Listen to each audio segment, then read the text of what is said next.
Welcome to another episode of the E&E Show. Let's talk about equipping and enabling believers worldwide to make disciples. I'm Bucky Elliott, the Media Director at International Commission. And today we have a guest I'm really excited about on the show. Kevin Ezell is a husband, father of 6 from 4 different countries. He's a grandfather to 6 kids, and he has served for about 10 years as the president of the North American Mission Board. Welcome, Kevin. Thanks for coming on. Well, thanks so much, Bucky. I look forward to I appreciate the opportunity and look forward to talking with you about this very, very important topic. I'm excited. Would you tell us a little bit about the North American Mission Board? Sure. Everything we do at the North American Mission Board, it's about the gospel. It is about evangelism. There are 2 primary channels in which we do that. One is church planning. Over 50% of our budget goes to church planning.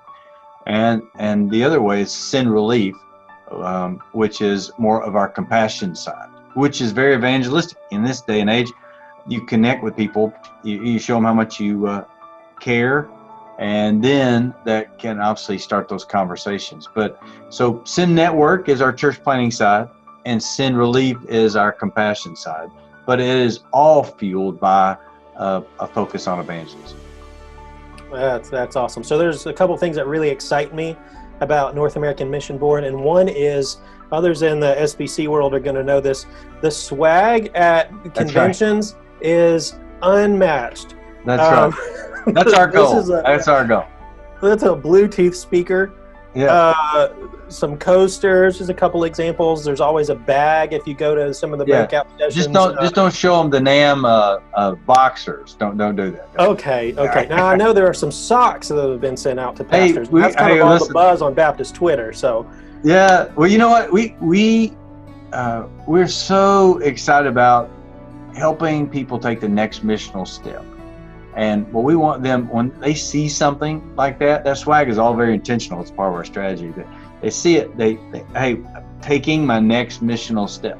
Because evangelism is a lot like that. You've got to take the next baby step. I mean, you may not be, the Apostle Paul, but you got to take the next step. And that's why we want them to, everybody loves international missions. When you think of domestic or national, you're trying to think, well, why do we need to do that? It seems like there's a lot of Christians here already. And so we have to make a little bit more splash in the water to get attention. But because we have so many people who pulled over the side of the road in their own walk with the Lord that are not focused evangelistically, and they've really not thought their life out, I don't believe, to the degree that they want to live intentionally. And that's what we're trying to help people do, is to live intentionally, focused on why God placed you here. Well, that's awesome. Let's talk about that. At IC, we focus globally. We work mostly globally with Baptist and other evangelical churches around the world. But we in NAMB share a passion and a ministry focus and a lot of the same ministry partners here in the States. And we share that focus for mobilizing Baptists to missions through evangelism and how they can take that next step. Right. And so tell us, what role does evangelism play in NAMB's mission strategy? In 100% of it. I mean, the reason we exist is to come alongside churches, come alongside what we call associations or those local, come alongside state conventions, if possible, to help all of them take their next missional step.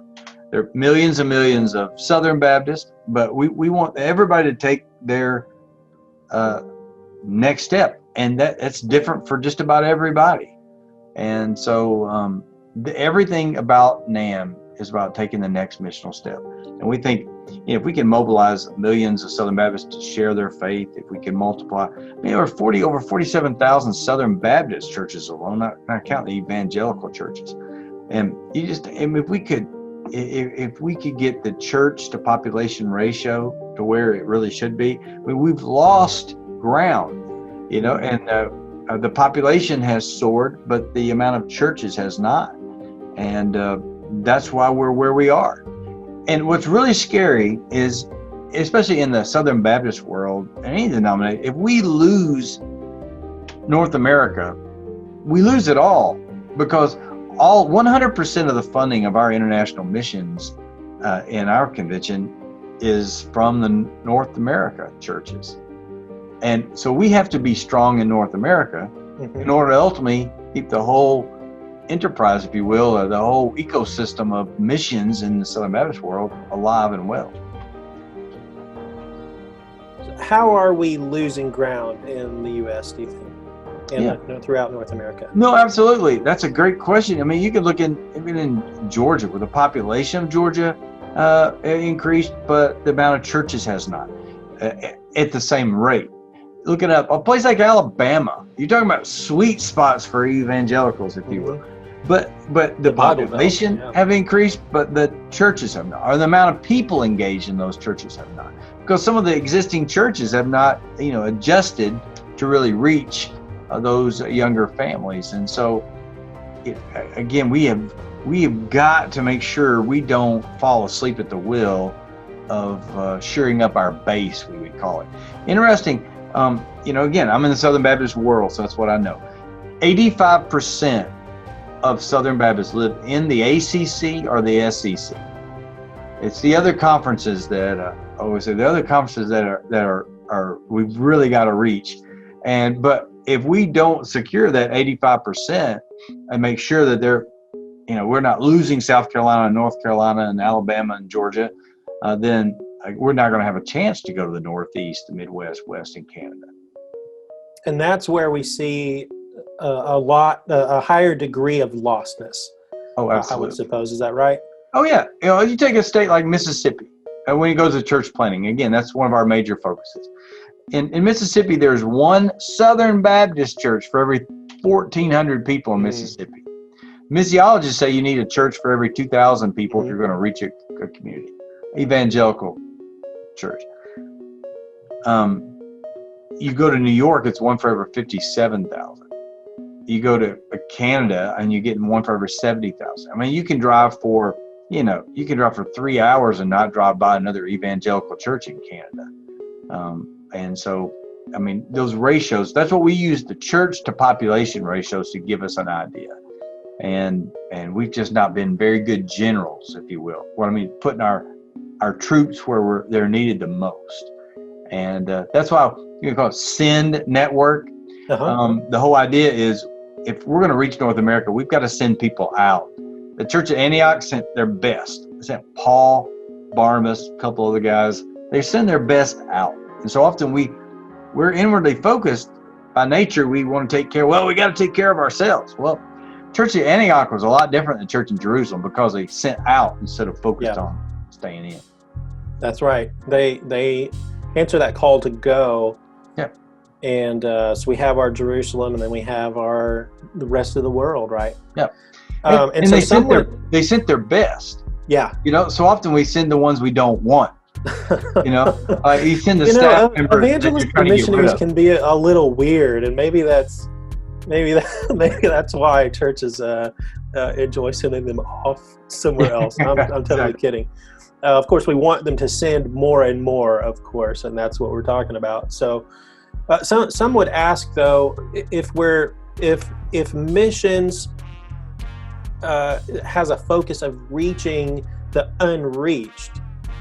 We think about, a lot of missiologists think and write about identifying unreached people groups and going to places where people don't have, not only do they not know the gospel, do they not have a relationship with Jesus, do not have access to a church, but they don't have access to the gospel at all. And that's where a lot of emphasis is put in missions, in evangelistic pioneering, right? And so someone would ask, why would we need to focus on church planting in a largely reached part of the world? So we've talked about this a bit already, that there are a lot of lost people. There are very few churches to population, particularly in the North American, Northeast, Northwest, etc. Talk a little bit about why that's a missional priority, and how do we engage lost people in a culture that has access to the gospel? Yeah. Well, sometimes, if someone's in Texas or Arkansas or Mississippi, they look around and think, my word, we got this covered. Yeah. But then you go to a place like Houston, which is one of the more international cities in all of North America. And people often, they think missions, but they don't understand that it's not like it is where you are. I mean, it's not like that. Even in a Boston, most people wouldn't know that a Salt Lake City, that whole Utah, Idaho area has the same level of lostness as China. But there's one of the best ways, I believe, internationally, is to reach the students here. And as they go back intentionally, my word, there's not a better multiplication problem. We have right now, I think one of the biggest unreached people groups in North America are college students. There are over 21 million college students, and a large percentage of those are international.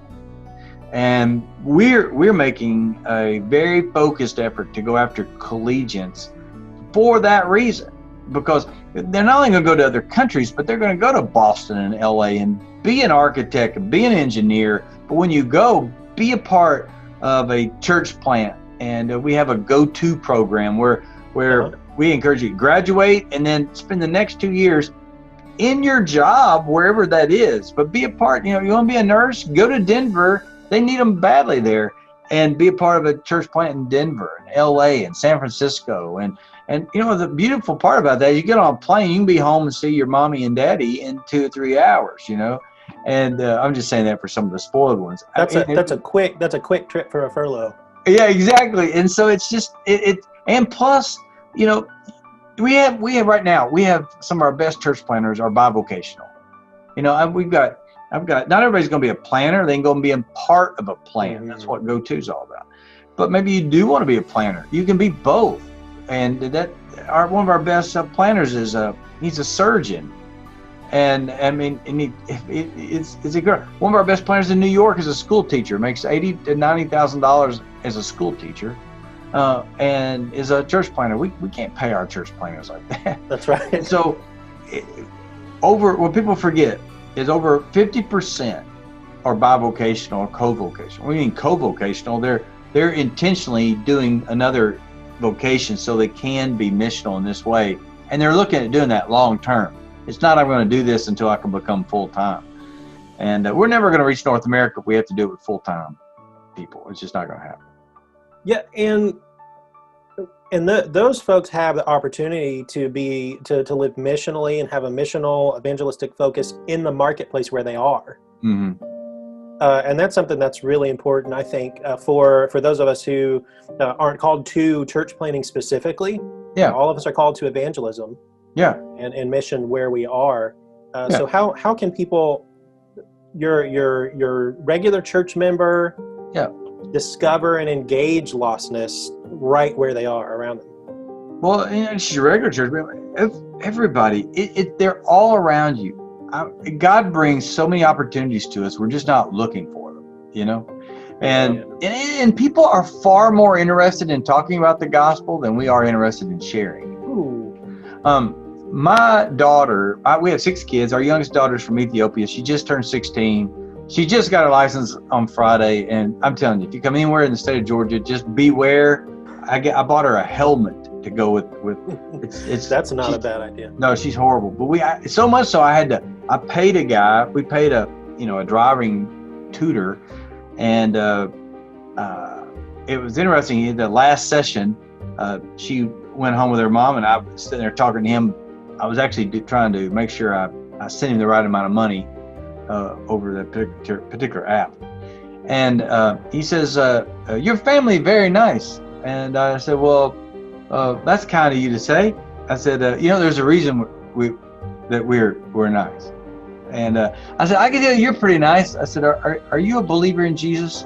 You just seem like you're a gracious guy." And he goes, "Until you pay me, I'm a Christian, but actually I'm a Muslim."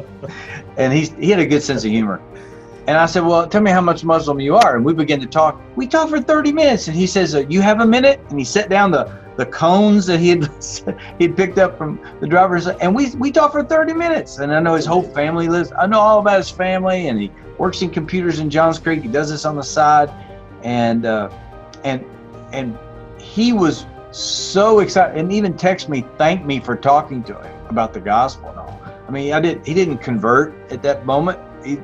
He's not really. I mean, he's a Muslim, sort of. I told him, you're not really a Muslim. I mean, but you can just tell that he's just wanting to be happy, you know.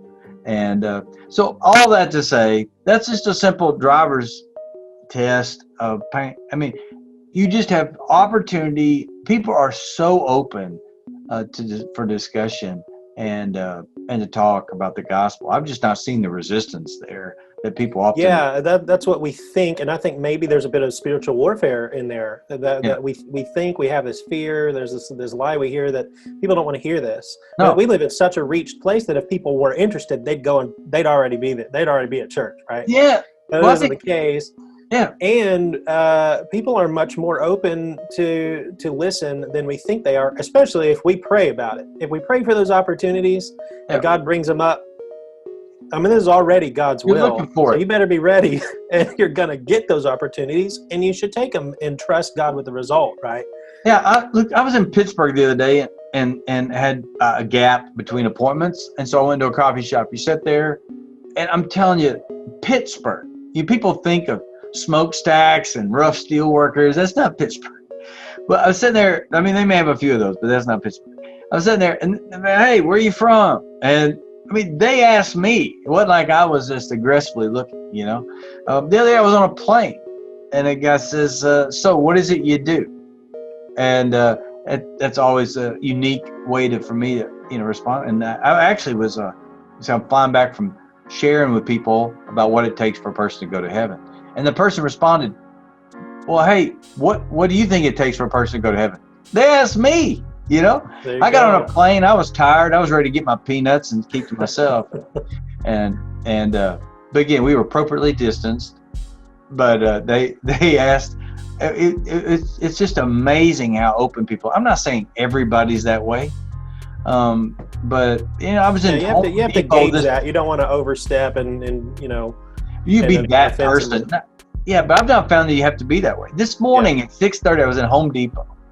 And a guy named Jimmy, an older guy, and he said, hey, and he began to just talk at random, and there are just so many on-ramps.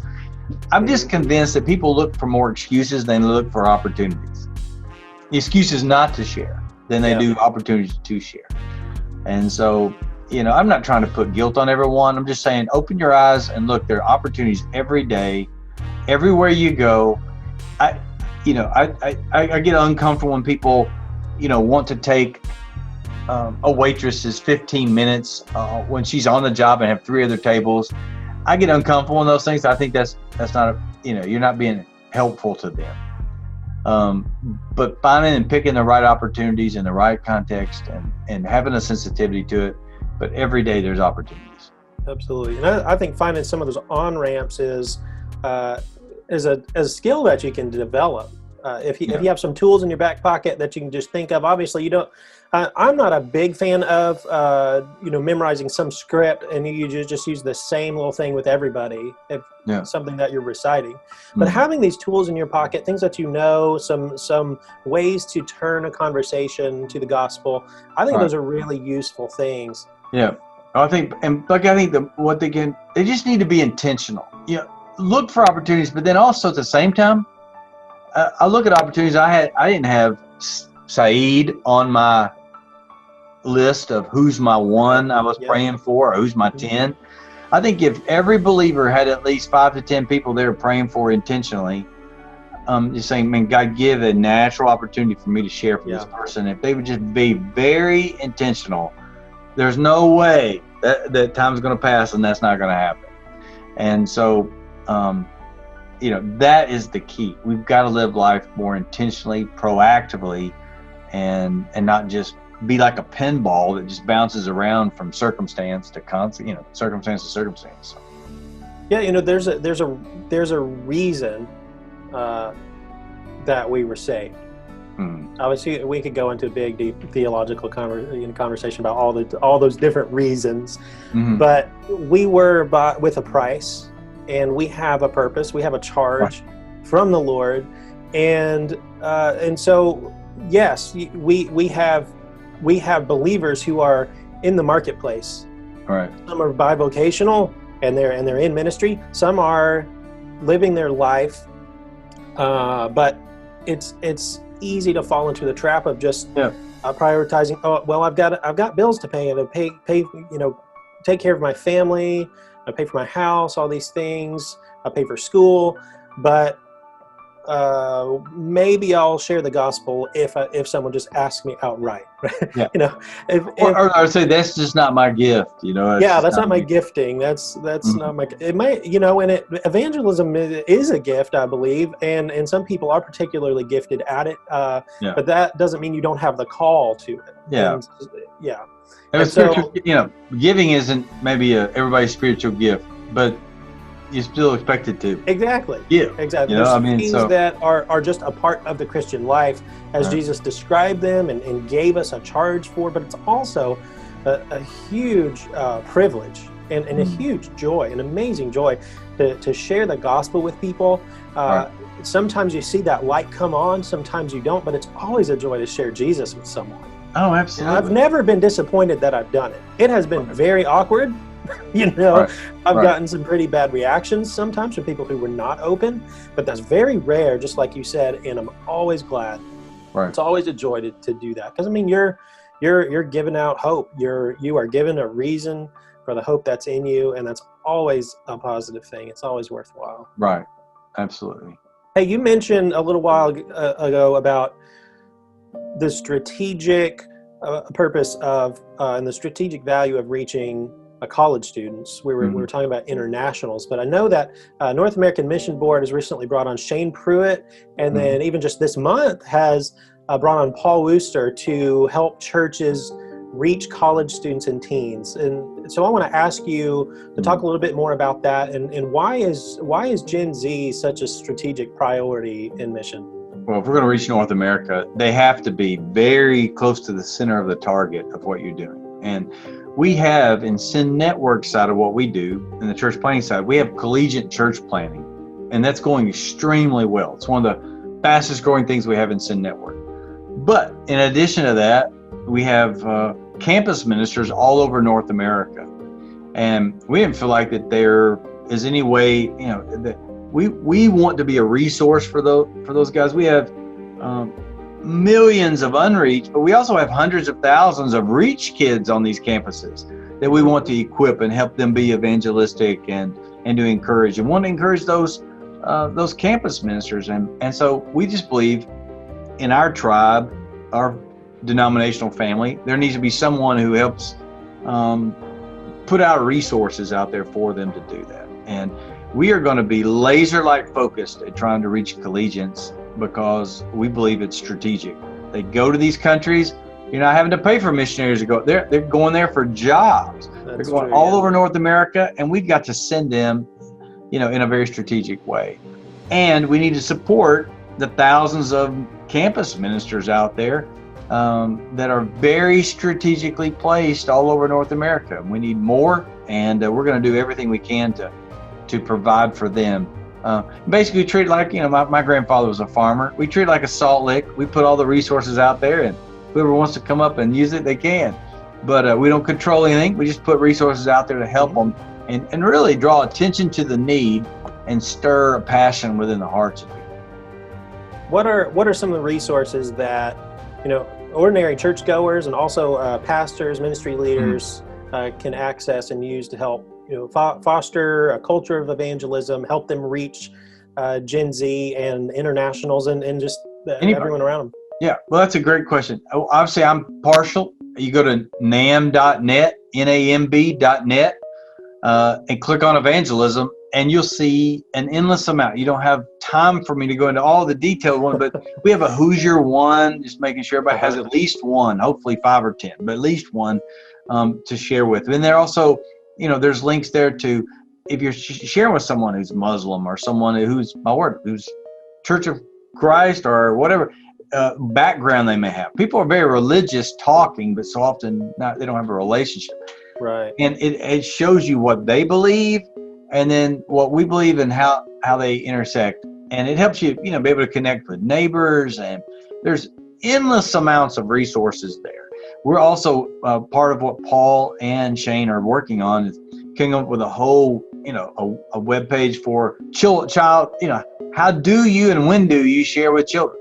How do you and when do you share with junior high and senior high, and not only just collegiates? And so again, there's millions upon millions. We've got to focus on this Gen Z, and we're going to do that. But NAMB.net/evangelism, or just, you'll see when you go up NAMB.net, click on evangelism, and there's tons of stuff there. Yeah, that's great. I've checked out some of those resources as well. I think some of those tools like Who's Your One are really, really helpful. And all of those resources to help you talk to people from different backgrounds. That can take away some of the intimidation that maybe you feel. You don't know how to talk to somebody who's Muslim or what have you. But that can help. Again, we want to have conversations that are guided by the Holy Spirit, motivated by love. That's why prayer is so important. Right. But it's good to have some tools. And I see we have some tools as well. We've created a toolkit called Storytelling with Purpose. Help people tell the story of the gospel, use their own testimonies and the Bible. To share the gospel. Some great conversation guides there. And then we have an E&E training workshop where people can register, join us for a 1-hour workshop to learn a particular tool or about a particular topic like prayer. That's perfect. And practice that in little breakout sessions. And so you've learned the tool, you've practiced it, and then now you're equipped to go and use it. What's most important in evangelism is reps. You talk about practice. I've always reminded that Allen Iverson interview, practice. You talk to me about practice. Who am I to practice? It's all about reps. You gotta have reps, and then that makes it just naturally flow. It's not like something you do; it's who you are. And so that's really helpful. Yeah, thanks for that. I love that. And when it's who you are, those conversations are those and opportunities are going to come up left and right. Right. And there's a huge benefit in being able to recognize those opportunities and take advantage of them. To make something of that, to be able to have a gospel conversation where you get to present Jesus. And invite somebody to know the Lord. And it's not a task. It's not it's not an overwhelming burden. It's a skill you can develop in just a habit that you can form to be part of who you are and just how you go about your day. It takes some practice. It takes a lot of prayer, doesn't it? Yeah, it sure does. Constant. It's a daily thing. You have to be very consistent, faithfully daily to stay focused on it. Absolutely. But something else that's been helpful to me is a podcast that you co-host with Johnny Hunt, Evangelism with Johnny Hunt. Very easy to find. That's what it's called, Evangelism with Johnny Hunt. And it's a podcast from North American Mission Board. And Kevin and Johnny talk about all sorts of different topics related to evangelism, church planting, and that's a really helpful thing for you too. So go check that out. Well, thank you for sharing that. Yeah, absolutely. I've been loving it. Hey, Kevin, how can people connect with you or NAMB online? Sure. NAMB.net is the easiest way. And we are there. We want to help any person, any church take their next missional step. And so we're just grateful for partners like yourself. And we're all about the same thing. We're just trying to get people on track, share their faith. And it's incredibly needed now more than ever. If we're going to reach the world, we've all got to take responsibility to do that. But NAMB.net is the easiest way to do that. Absolutely. Well, thanks for sharing that. Thanks for this conversation. I could go on and on with you talking about this. Appreciate your experience and your love for reaching the lost, your love for churches, mobilizing the North American church. Well, and so this has been really, really valuable for us, and hopefully really valuable for our audience. Thank you for coming on, Kevin. Thank you all for watching. And go tell someone about Jesus. Absolutely. Go share the word. Thanks, Bucky.